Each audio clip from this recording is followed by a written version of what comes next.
수 있는지 거울을 한 번쯤 이렇게 앞, 뒤, 옆 싹 보고 선택을 하게 됩니다.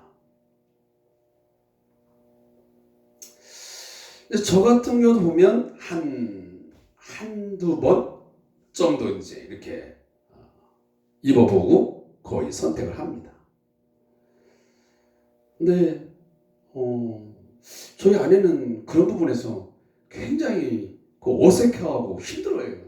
그래서 옷가게 가게 되면 거의 그 피팅룸을 잘 들어가질 않아요. 그냥 옷을 이렇게 보통 고르면 그냥 무조건 그 매장 주인에게 그냥 그 옷을 달라고 그렇게 하더라고요.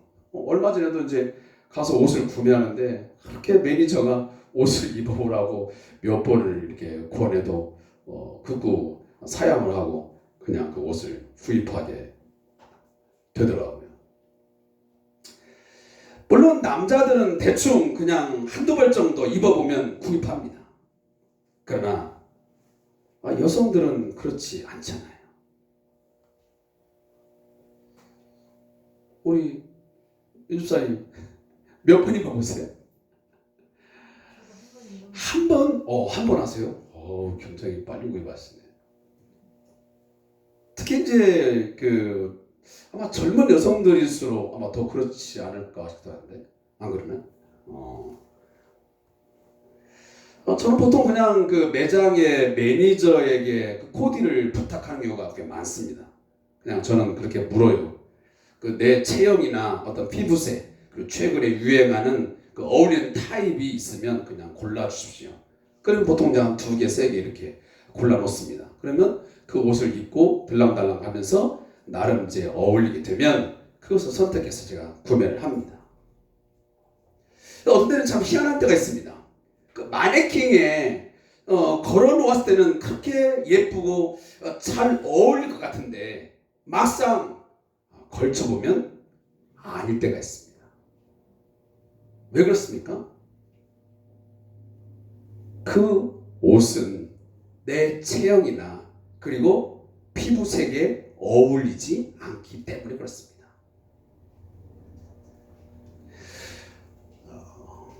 어떤 경우에 우리가 길을 가다 보면 정말 잘 어울리는 옷을 코디를 정말 잘 해가지고 옷 맵시가 정말 잘 되어진 사람들이 있습니다. 그거 보면 참 잘 어울린다.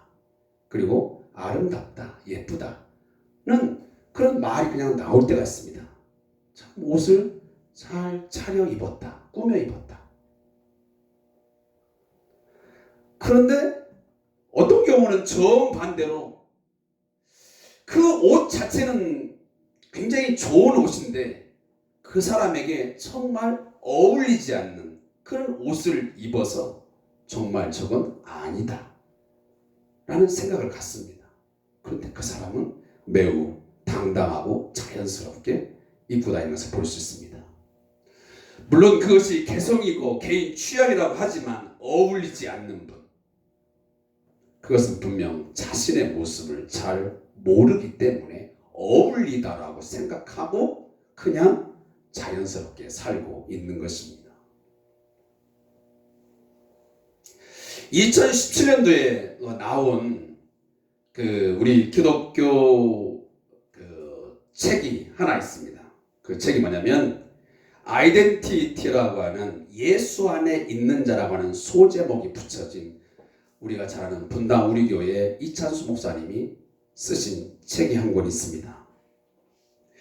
그 책에서 이 목사님은 이렇게 이야기를 하고 있습니다.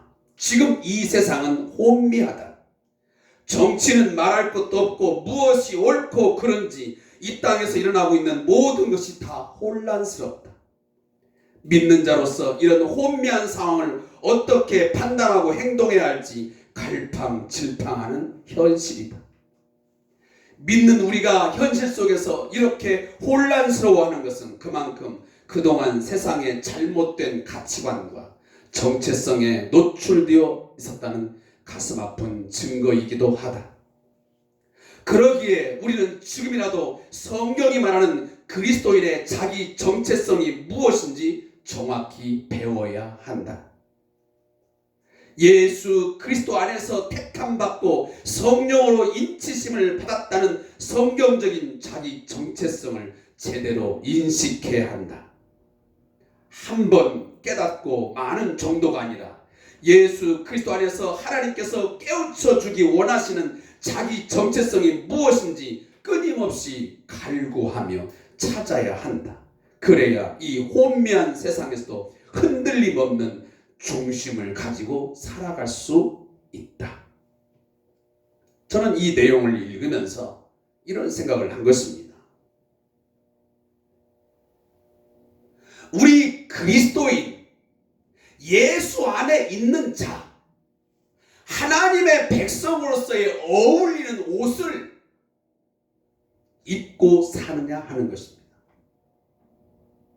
나는 과연 정말 어울리는 옷을 입어서 지나가는 모든 사람들이 야 정말 옷 잘 입었다, 아름답다, 예쁘다라고 느낄 수 있는 그런 모습을 갖추었냐 하는 것입니다. 누가 봐도 정말 어울리지 않는데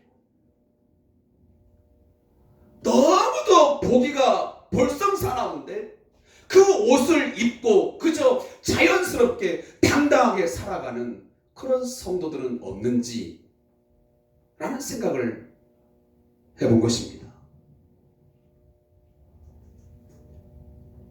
사랑하는 성도 여러분, 나는 누구인가? 이 문제는 우리들이 끊임없이 지금까지 많이 질문해 왔고 그 답을 우리는 들었습니다. 몰라서가 아닙니다.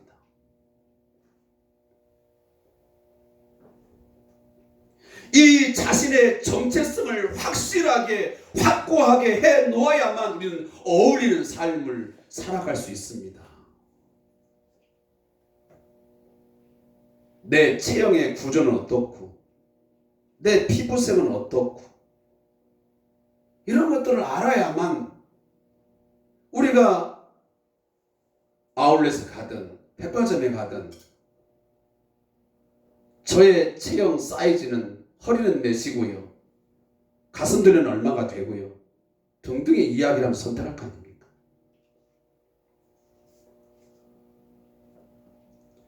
그런 면에서 우리는 너무도 내 자신을, 내가 누구인지를 잘 모르고 살 때가 너무도 많은 것 같습니다.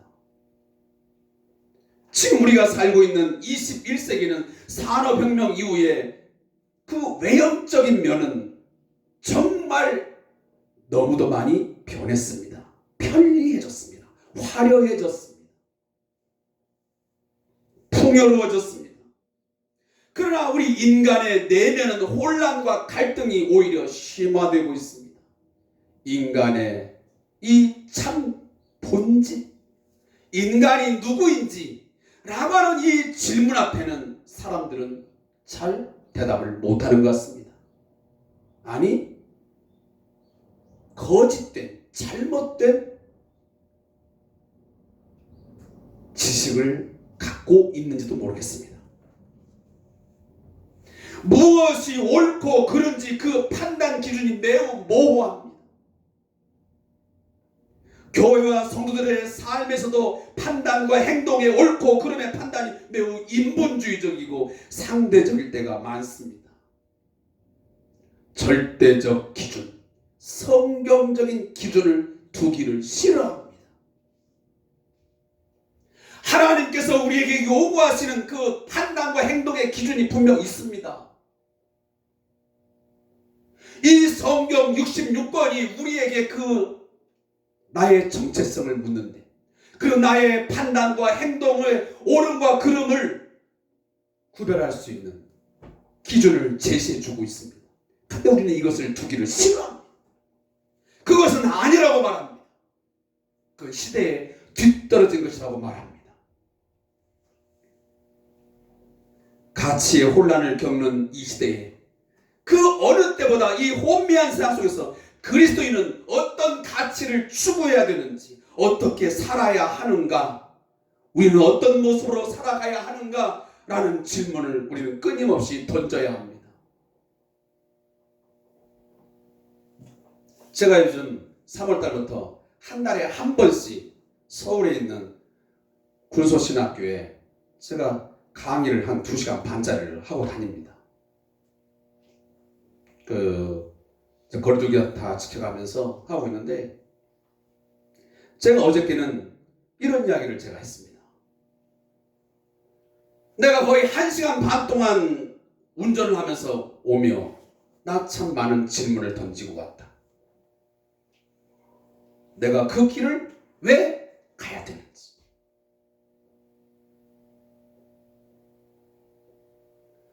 내가 오늘도 왜 신학교에 가서 왜 강의를 해야 되는지, 내 정체성, 그 의미, 그 목적을 나는 수도 없이 계속 질문을 던지면서 여기까지 왔다. 내가 이 강의라는 것 가치, 내가 오늘도 무엇을 내가 오늘도 그들에게 가르쳐야 되는지,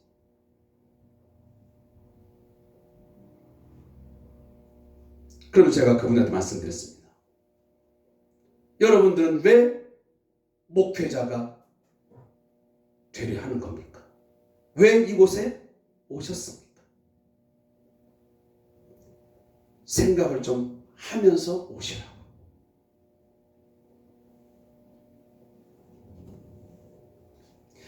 우리는 어떤 모습으로 살아가야 하는지, 어떻게 살아야 되는지, 이런 것에 대한 답을 얻기 위해서는 우리의 정체성을 분명히 해야 합니다. 나 교회 다녀, 나 예수님 믿어, 당신은 당당하게 드러낼 수 있습니까?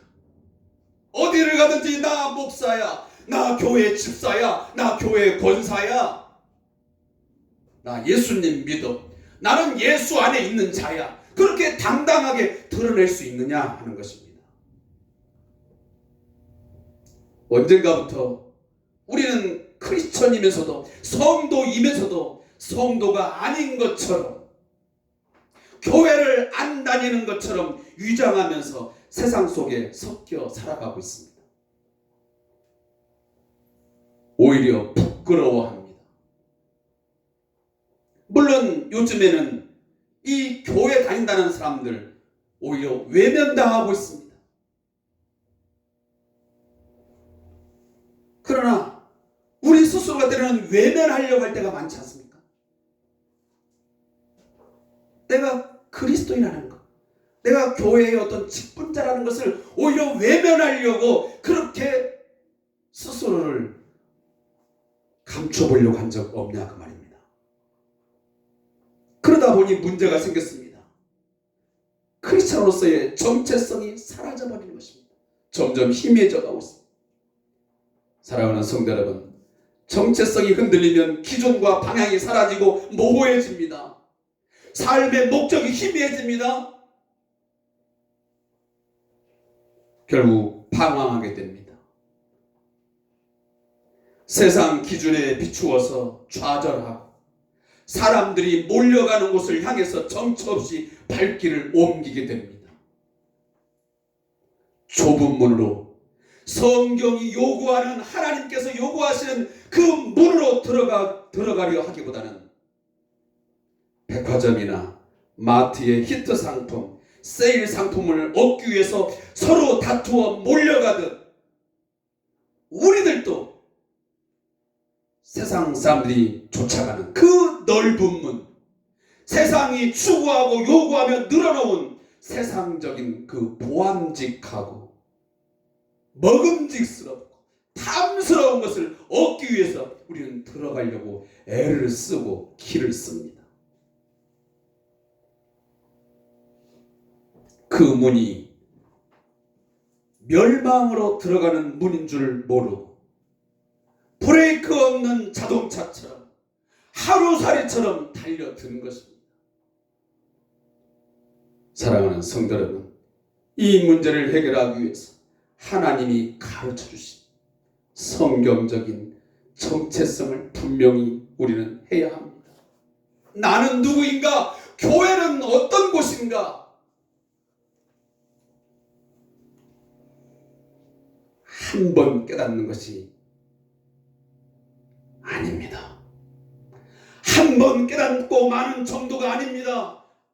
좀 전에 말씀드렸지만 끊임없이 예수 그리스도 안에서 하나님께서 깨우쳐 주시기를 원하는 마음으로는 간구해야 됩니다. 갈급해야 합니다. 하나님, 내가 누구인지, 우리 교회 공동체가 어떤 공동체인지를 하나님 알게 하시고 깨닫게 하시고 그렇게 살아갈 수 있게 주옵소서. 우리 인간이 행복에서 멀어지는 이유가 있습니다. 우리 교회 생활이, 교회 공동체 생활이 즐겁지 않는 이유가 있습니다. 왜 오늘날 많은 우리 젊은 세대들이 교회를 떠나고 있는 것입니까? 왜 가난한 성도가 많은 것입니까? 왜 떠돌이 성도가 많은 것입니까? 그것은 바로 나다움을 잃어버렸기 때문입니다. 성도다움, 교회다움을 잃어가기 때문인 것입니다.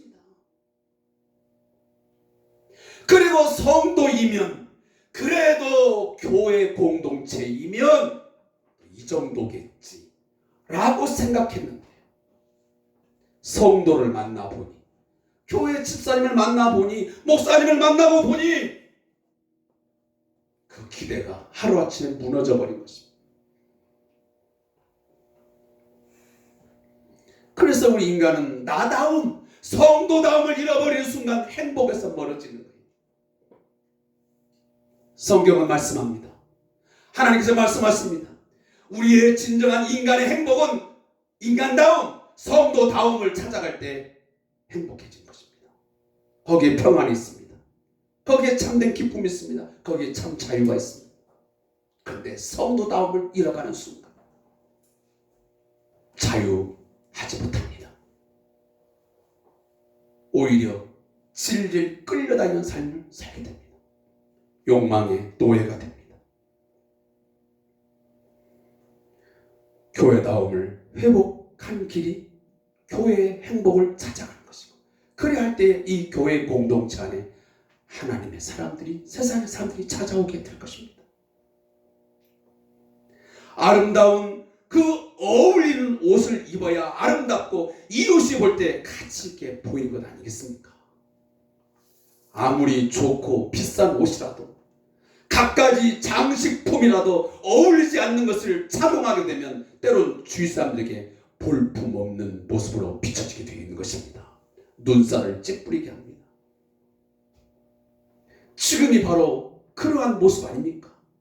우리 성도들의 모습이, 교회 공동체의 모습이 세상 사람들에게 오늘도 눈살을 찌푸리게 합니다.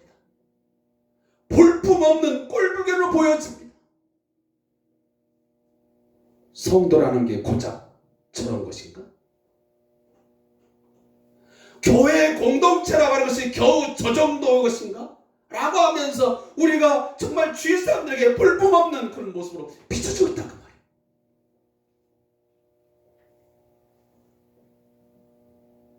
사랑하는 성도 여러분, 우리는 아무 생각 없이 편한 대로 옷을 걸쳐야 되는 그런 존재가 아닙니다. 이미 에베소 1장에서 우리의 정체성을 이미 확고하게 말씀하지 않았습니까? 우리는 창세전에 예수 안에서 선택이 되어 그의 피로 말미암아 구속, 죄사함을 얻어 하나님의 백성으로, 새 사람으로 지음받은 자들입니다. 그런데 지금도 우리는 아무 생각 없이 세상에 누더기 옷, 그 더러운 옷을 입고 다녀야 되겠습니까? 사도 바울은 오늘 에베소 교회 성도들에게 강력하게 명령합니다. 권면합니다. 8절의 말씀에 너희가 전에는 어둠이 되더니 이제는 주 안에서 빛이라. 빛의 자녀들처럼 행하라.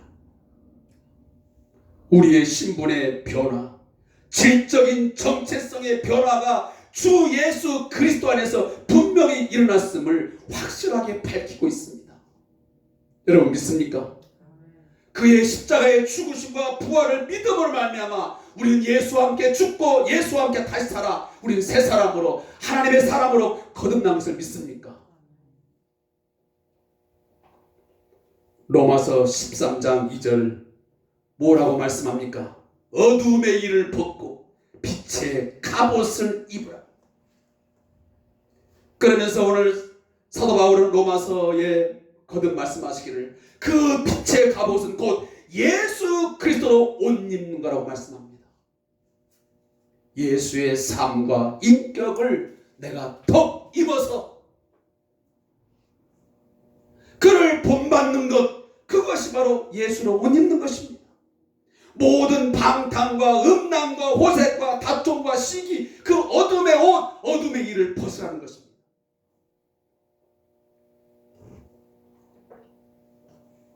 이미 우리는 앞전에 5장 1절에서 우리 신분, 우리의 정체성을 말했습니다.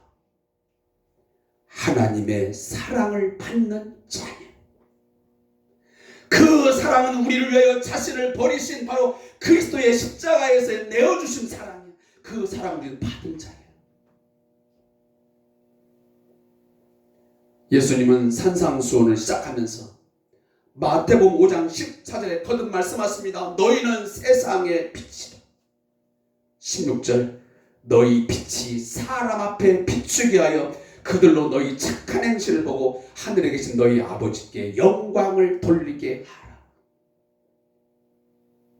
사도 바울도 우리에게 빛이라고 말씀하시지만 예수님이 근본적으로 우리에게 말씀하셨습니다. 그를 따르는 무리들을 향하여 예수님은 산에 올라가 앉으셔서 말씀하시기를 너희는 세상의 빛이다. 너희의 존재, 너희의 정체성 바로 이거야 라고 우리에게 분명하게 말씀하신 것입니다. 따라서 오늘 본문도 빛의 열매로 너희의 존재를 증명하라고 말합니다. 그 빛의 열매가 뭐냐면 9절 말씀에 착함과 의로움과 진실함.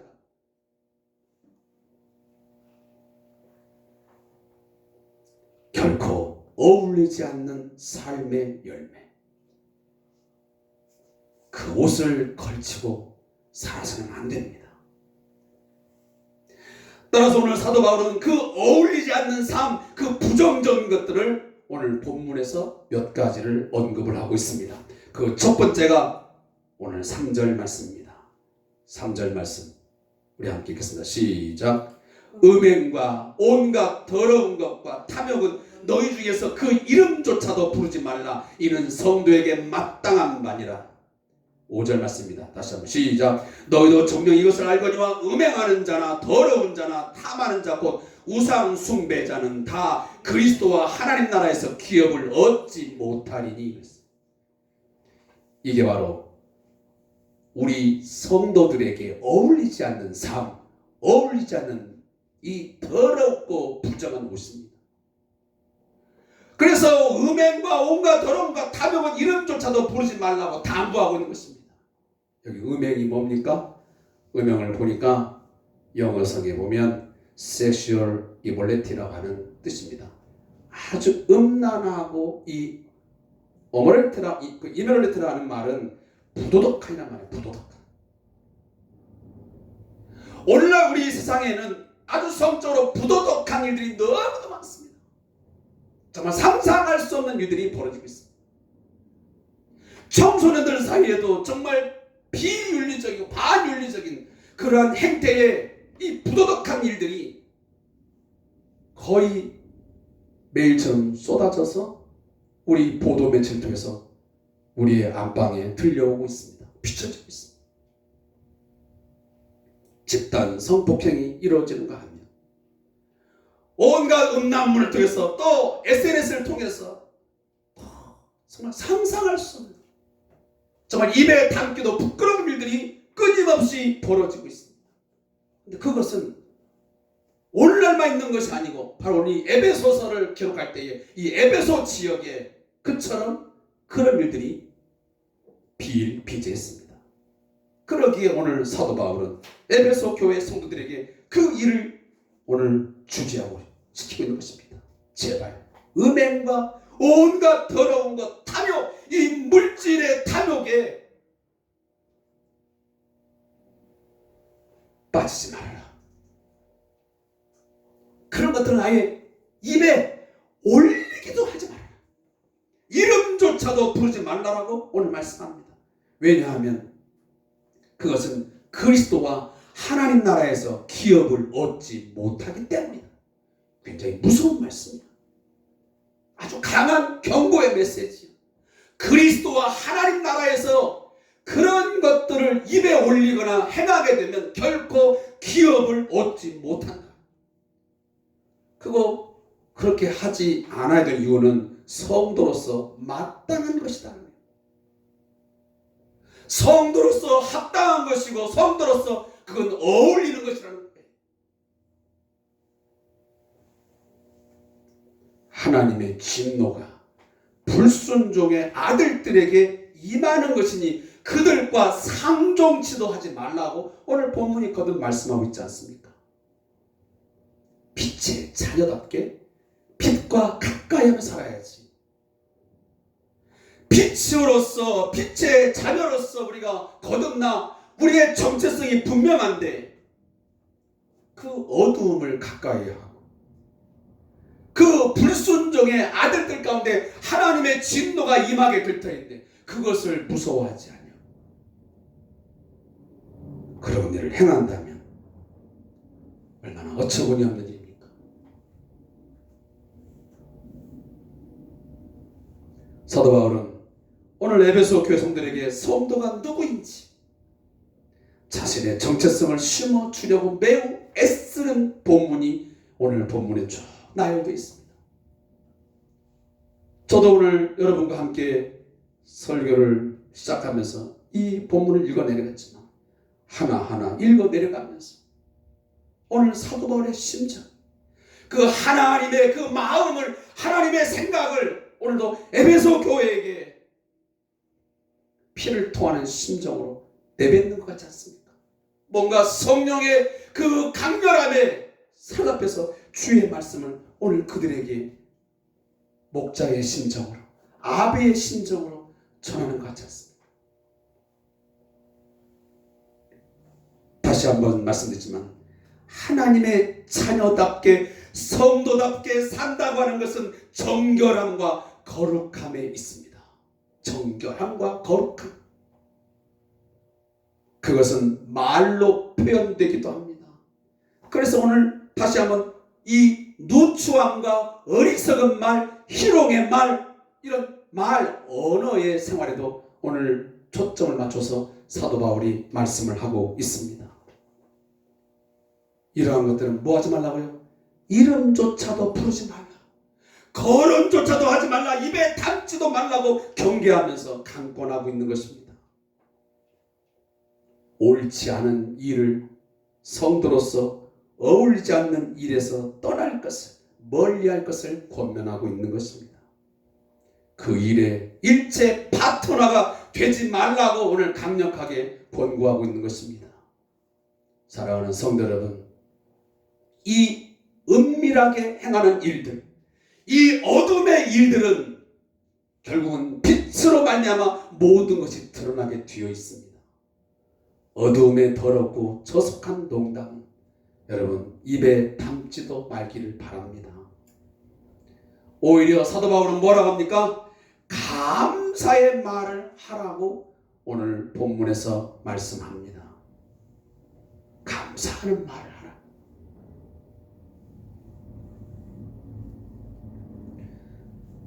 앞의 내용을 다시 한번 반복하지만 오늘 이 시대에 음란한 푸도덕한 일들이 이곳 저곳에서 오늘도 거침없이 행해지고 있습니다. 너무도 쉽게 우리 주변에서는 음담 배설을 늘어놓고 성적인 농담들을 그냥 하는 분들이 참 많습니다. 그냥 스스럼 없이 재미삼아 이야기합니다.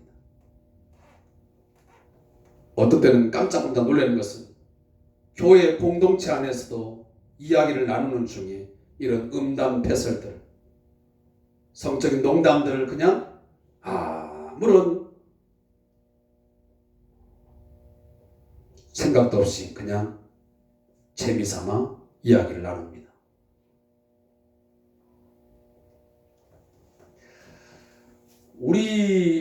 아마 우리 성도님도 마찬가지겠지만 한동안 우리 사회에 이러한 그 음란 서적들이 굉장히 많이 팔리기도 했어요.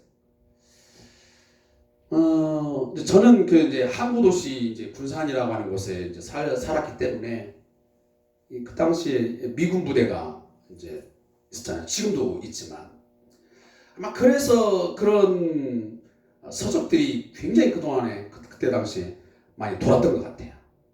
그래서 이게 보통 그 학교 내에서 몇몇 아이들은 그런 책들을 가지고 와가지고 돌려보고 때로는 그것을 뭐 찢어서 막 나눠 갖기도 하고 그런 것들이 있는 걸 제가 보았거든요.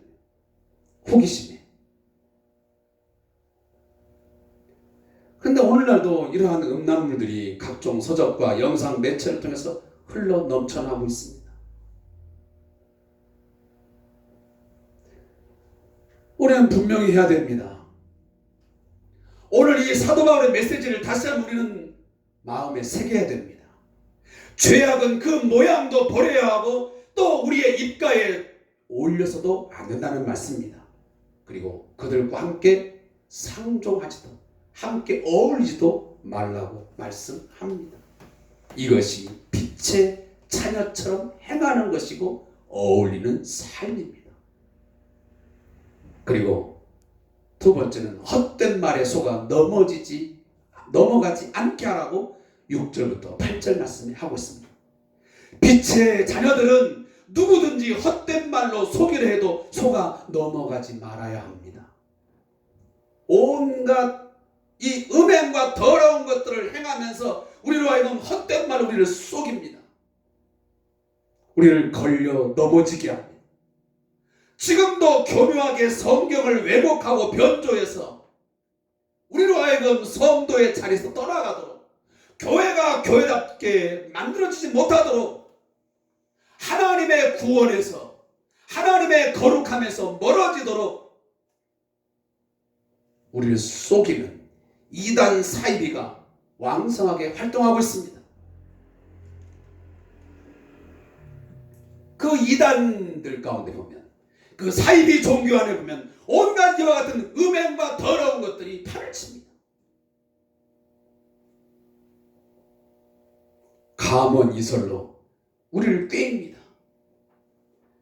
비위에 맞도록 꾸민 달콤한 말과 이로운 조건을 내어세워서 우리를 꾀입니다. 우리를 속입니다. 그래서 믿음에서 떠나게 하는 거지. 어둠의 일을 벗어나지 못하도록 하는 것입니다. 지속적으로 어둠 가운데에 행하도록 우리를 헛된 말로 속입니다. 그것들을 통해서 자신들의 목적을 달성하려고 하는 것이지. 사랑하는 성도 여러분, 성도라면 어울리는 삶은 바로 이와 같은 헛된 말에 속지 말고 이 헛된 말에 속아 넘어가지 말고 오직 하나님의 진리를 붙들고 거룩함에 힘쓰는 저와 여러분 되시길 바랍니다. 앞전에도 말씀 좀 드렸지만 빛의 자녀는 모든 착함과 의로움과 진실함의 삶의 열매를 맺어야 합니다. 삶으로 우리의 존재를 증명하며 살아야 합니다. 우리가 어둠의 자녀, 사단의 자녀, 죄의 종이 아닌 빛이신 예수 그리스도 안에 속한 자, 예수 안에 있는 자임을 우리는 드러내는 삶을 살아야 됩니다. 이 사명을 감당할 수 있도록 주님은 오늘 본문 14절 말씀을 함께 읽었습니다. 14절 시작. 그러므로 이르시기를 잠자는 자여 깨어서 죽은 자들 가운데서 일어나라. 그리스도께서 너에게 비추이시리라 하셨느니라. 아멘. 우리가 빛의 자녀처럼 살아갈 수 있도록 그 빛의 일을 감당하며 살아갈 수 있도록 그 사명을 감당할 수 있도록 주님은 우리에게 빛이신 주님은 우리에게 비추이고 있는 것입니다. 그 빛을 받아서 그 빛 되시는 주님의 가르침과 교훈을 잘 받아서 우리는 삶으로 살아내야 될 사명이 있습니다. 이것은 신학적인 말, 미사어구를 사용한 고급스러운 말로 우리가 믿는 자입니다, 성도입니다, 교회입니다라고 증명되는 게 아니에요. 말만 그럴싸하게 내뱉는다고 해서 빛의 열매를 맺는 게 아니라 그 말이에요. 우리의 존재를 증명하는 것이 아니라는 사실입니다. 우리가 어둠에 속한 자가 아니고 빛에 속한 자이며 이 세상에 속한 자가 아니고 하늘의 시민권을 가진 자임을 삶의 열매로 드러내야 합니다. 하나님은 오늘도 우리에게 이웃과 세상을 향해 우리에게 빛의 열매를 맺으라, 그들에게 보여주라고, 그들에게 증명해주라고 강력히 요구하고 있는 것입니다. 삶의 열매를 보면 그 존재를, 그 정체성을 알 수 있게 되는 것입니다. 마지막입니다. 우리가 하나님 앞에 우리가 어울리는 삶을 살아나간다면 그 사람은 하나님의 기쁨이 무엇인지를 아는 것입니다. 우리가 옛사람, 세상에 속한 자로서의 삶을 살아갈 때는 그 모든 관심이 자신의 쾌락과 자신의 기쁨에 있었다면, 이제는 하나님에게 속한 자, 예수 안에 속한 자가 되면 이제는 내게 있던 모든 시선이 이제는 하나님께로 돌려지는 것입니다. 내 기쁨과 쾌락이 내 삶의 중심에 있는 것이 아니고 내 삶의 모든 중심이, 나의 관심이 하나님의 기쁨에 포커스가 맞춰지는 것입니다. 그래서 하나님의 기뻐하실 것이 무엇인지, 그래서 오늘 10절에 뭐라 했습니까? 주를 기쁘시게 할 것인지 무엇인가 시험하여 보라고. 우리의 삶에서 그렇게 되어지길 바랍니다. 사랑하는 성도 여러분, 사랑을 받으면 내가 사랑을 받는 자라고, 사랑을 받았다라고 경험하고 믿는 자는 그 사랑을 준 상대에게 기쁨이 되려고, 기쁨을 드리려고, 기쁨을 주려고 온갖 노력을 기울이게 되어 있습니다. 연애를 해본 사람이면 다 아는 사실, 부모님의 사랑을 경험해 본 사람이면 다 아는 사실, 성도는 하나님의 무한한 사랑을 받은, 구원받은 존재입니다. 더 이상 죽은 자처럼, 아니면 잠을 자는 자처럼 살지 마십시오. 잠자는 자여, 어둠 가운데 잠을 자는 자여, 깨어서 이제는 일어나야 할 때가 되었습니다. 이 어두운 시기에, 이 혼란한 시기에 모든 판단과 행동의 기준이 모호해지고 어두워진 이 상황 속에서 그리스도인들이, 성도가, 교회가 일어서야 되는 것입니다. 그래서 이 세상 사람들에게 빛을 비추어서 하나님께 영광을 돌리게 해야 됩니다. 우리는 높은 도덕성을 요구받습니다. 그건 당연한 것입니다. 엄격한 잣대를 가지고 세상 사람들은 우리 교회에게 대고 있습니다. 그거 당연한 것입니다. 좋은 것입니다. 왜 그렇게 하냐고 반문하지 마십시오. 불평하지 마십시오. 그만큼 세상은 우리에게 거는 기대가 많기 때문에 그렇습니다. 마지막 대한 공동체는, 대한 존재는 바로 성도요 교회인 것입니다. 그러니 우리 자신들에게 하나님의 말씀을 통해서 높은 도덕성을 스스로가 요구해야 되고, 그리고 엄격하게 말씀의 잣대를 통해서 우리의 삶을 지어보아야 됩니다. 그러면서 내가 과연 어울리는 옷을 입고 사는 것인가 물어봐야지. 그것이 어울리지 않는 어둠에 오시면, 옛사람에 오시면 과감하게 우리는 믿음으로 벗어버려야 됩니다. 그리고 새 사람의 옷을 입고 그 옷을 입은 자로답게 살아가십시오. 마지막, 제가 이 글은 하나 꼭 읽어야 될 것 같아요. 아무리 시간이 지나도. 이찬수 목사님의요, 이 아이덴티티라고 하는 책의 말미에 있는 글이에요. 제가 이 글을 빼놓을 수가 없더라고요. 그래서 여러분이 들려드리고 그냥 기도하고 제가 마치겠습니다. 성경을 많이 읽는 것, 기도회에 나와 열심히 부르짖는 것은 힘쓰기 위해 밥 먹는 것이지 그것 자체가 칭찬받을 일은 아니다. 성경을 많이 읽으면 대박이라고 하는데, 성경 많이 읽어서 하나도 안 바뀌면 얼마나 부끄러운 이야기인가. 안 읽어서 안 바뀌면 희망이라도 있다. 그 사람도 언젠가 성경을 읽으면 변화되겠지. 그런데 읽어도 변화가 안 되면 그것은 어떻게 해야 하는가? 성경을 찢어서 씹어 먹기라도 해야 하는가? 기도 많이 하는 것, 성경 많이 읽는 것을 두고